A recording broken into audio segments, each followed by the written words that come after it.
8-ാം തീയതി മീഡിയ വണ്ണിൽ out of focus എന്ന പരിപാടിയിൽ എഡിറ്റർമാർ തമ്മിലുള്ള ചർച്ചയ്ക്കിടയിൽ ചാനലിലെ മാനേജിംഗ് എഡിറ്ററായ മിസ്റ്റർ സി ദാവൂദിന്റെ പ്രസ്താവന കേൾക്കാനിടയായി.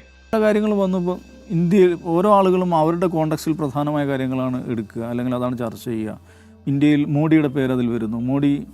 മോഡിയോട് ഇങ്ങനെ നിർദ്ദേശിക്കുന്നു ഇസ്രായേലിൽ പോകാൻ വേണ്ടി, എന്നിട്ട് അവിടെ പോയി ഡാൻസ് ചെയ്യുന്നു.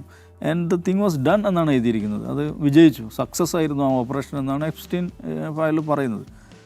അതായത് എപ്സ്റ്റീൻ ഫയൽസിലെ ഒരു ഡാറ്റ അദ്ദേഹം പരിശോധിച്ചപ്പോൾ അതിൽ മോദി ഇസ്രയേലിൽ ചെന്ന് ഡാൻസ് കളിച്ചു എന്നാണ് പറയുന്നത്. അദ്ദേഹത്തിന്റെ ആ പ്രസ്താവനയിൽ ചെറിയൊരു കൗതുകം തോന്നി. ഞാൻ അതേ കാര്യം ഒന്ന് പരിശോധിക്കാമെന്ന് വിചാരിച്ചു. ഡാറ്റ ആണല്ലോ നമ്മുടെ ഇന്ധനം. www.justice.gov/epstein എന്നതാണ് US ഡിപ്പാർട്ട്മെന്റ് ഓഫ് ജസ്റ്റിസിന്റെ എപ്സ്റ്റീൻ ഫയൽസ് പരിശോധിക്കാനുള്ള വെബ്സൈറ്റ്. അപ്പോൾ എനിക്ക് മനസ്സിലായത് മിസ്റ്റർ ദാവൂദ് പറഞ്ഞ കാര്യം പ്രതിപാദിച്ചിരിക്കുന്നത് ഡാറ്റ സെറ്റ് 9-ലും 11-ലുമാണ് എന്നാണ്. രണ്ടിലും ഒരേ വാചകം. നമുക്ക് ഡാറ്റ സെറ്റ് 11 ഉദാഹരണമായി എടുക്കാം.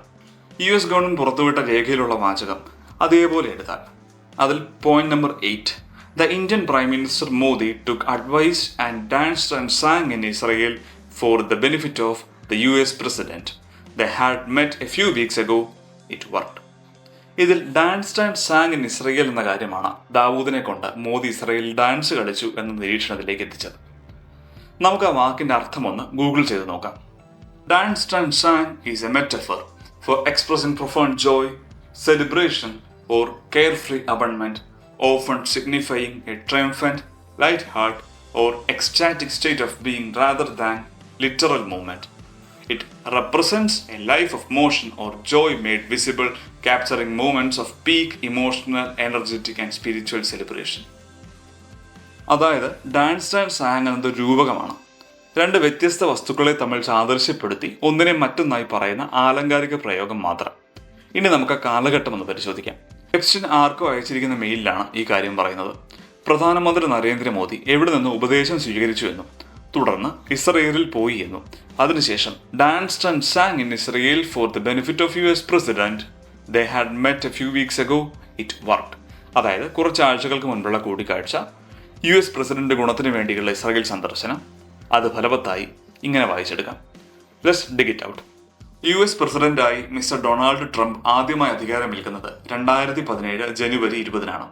കേന്ദ്ര വിദേശകാര്യ മന്ത്രാലയത്തിന്റെ വെബ്സൈറ്റിൽ ജൂൺ 12, 2017 ഇറക്കിയ പത്രക്കുറിപ്പിൽ ജൂൺ 25, 26 തീയതികളിൽ മോദി US സന്ദർശിക്കുമെന്നും ജൂൺ 26-ന് ഡൊണാൾഡ് ട്രംപുമായി ചർച്ച നടത്തും എന്നുമാണ് സൂചിപ്പിച്ചിരിക്കുന്നത്.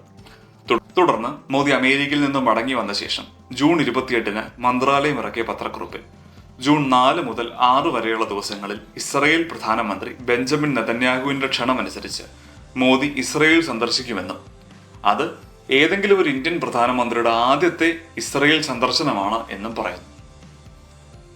അതിൽ രണ്ടാമത്തെ വാചകം ഇങ്ങനെയാണ്: മോദി ഹൈഫയിലെ ഇന്ത്യൻ സെമിത്തേരിയിൽ വെച്ച് ഇന്ത്യൻ സൈനികർക്ക് ആദരാഞ്ജലികൾ അർപ്പിക്കുമെന്നും ടെൽ അവീവിലെ പരിപാടിയിൽ പങ്കെടുക്കും എന്നും അതിൽ സൂചിപ്പിക്കുന്നു.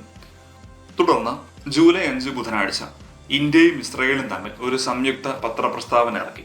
ഗ്രൂപ്പിന്റെ സംക്ഷിപ്ത രൂപം ഇതാണ്: 2017 പ്രധാനമന്ത്രി നരേന്ദ്രമോദി നടത്തിയ ചരിത്രപരമായ ഇസ്രായേൽ സന്ദർശനം ഇരു രാജ്യങ്ങളും തമ്മിലുള്ള നയതന്ത്ര ബന്ധത്തെ സുപ്രധാനമായ ഒരു സ്ട്രാറ്റജിക് പാർട്ണർഷിപ്പായി ഉയർത്തുകയും കൃഷി, ജലം, പ്രതിരോധം, ബഹിരാകാശം തുടങ്ങിയ മേഖലകളിൽ നിർണായകമായ കരാറുകളിലൂടെ സഹകരണം ശക്തമാക്കുകയും ചെയ്തു എന്നാണ്. അമേരിക്കയ്ക്ക് ഇസ്രയേലിനോടുള്ള താല്പര്യം നമുക്കറിയാം.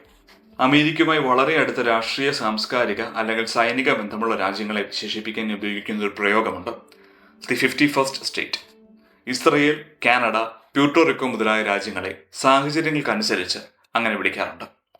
ആ രാജ്യങ്ങളെ മുൻനിർത്തി ഡൊണാൾഡ് ട്രംപിന്റെയും അതുവഴി അമേരിക്കയുടെയും നിർദ്ദേശാനുസരണം മോദി ഇസ്രയേൽ സന്ദർശിച്ചുവെന്നും ആ സന്ദർശനം, അതിലെ മോദിയുടെ പ്രകടനം എന്നിവ വളരെ മികച്ചു നിന്നുവെന്നും ആയതിനാൽ അത് പൂർണ്ണമായും വിജയിച്ചു എന്നുമാണ് എപ്സ്റ്റീൻ മെയിലിൽ പറയുന്നത്. അതായത് ജൂൺ 25, 26 തീയതികളിൽ മോദി അമേരിക്ക സന്ദർശിക്കുന്നു. കൃത്യം ഒരാഴ്ചയുടെ ഇടവേളയിൽ, കൃത്യമായി പറഞ്ഞാൽ ജൂലൈ 4 മുതൽ 6 വരെ മോദി ഇസ്രയേലിൽ ചർച്ചകളിൽ പങ്കെടുക്കുകയും ചെയ്യുന്നു. എന്നാൽ സർക്കാർ പത്രക്കുറിപ്പായി ഇറക്കിയിട്ടുള്ള കാര്യങ്ങളല്ലാതെ മറ്റൊന്നും തന്നെ എപ്സ്റ്റീന്റെ മെയിലിൽ കാണാനില്ല. ആരോടോ മീനി നടിക്കാനും തനിക്ക് ഒരുപാട് ലോക നേതാക്കളുമായും പ്രമുഖരുമായും ബന്ധമുണ്ട് എന്ന് സ്ഥാപിക്കാനും എപ്സ്റ്റീൻ നടത്തിയ ഒരു ശ്രമമായി മാത്രമാണ് ആ മെയിൽ പരിശോധിക്കുമ്പോൾ എനിക്ക് തോന്നുന്നത്. കൂടുതൽ കാര്യങ്ങൾ വരും കാലത്ത് വ്യക്തമായി വരും എന്ന് തന്നെ കരുതാം. മാധ്യമപ്രവർത്തകർ കൂടുതൽ റിസർച്ച് ചെയ്ത് മാത്രം ഓരോ വാക്കും പറയണമെന്ന് അഭ്യർത്ഥിക്കുന്നു. അങ്ങനെയെങ്കിൽ ഇത്തരം തെറ്റുകൾ ഇനി വരാതെ നോക്കാം. വീഡിയോ ഇഷ്ടപ്പെട്ട് ദയവ് ഇതെല്ലാവരും സബ്സ്ക്രൈബ് ചെയ്യുക, ലൈക്ക് ചെയ്യുക, നിങ്ങളുടെ അഭിപ്രായങ്ങൾ കമൻറ്റ് ചെയ്യുക. നമുക്ക് മറ്റൊരു വിഷയവുമായി കാണാം. ജയ് ഹിന്ദ്.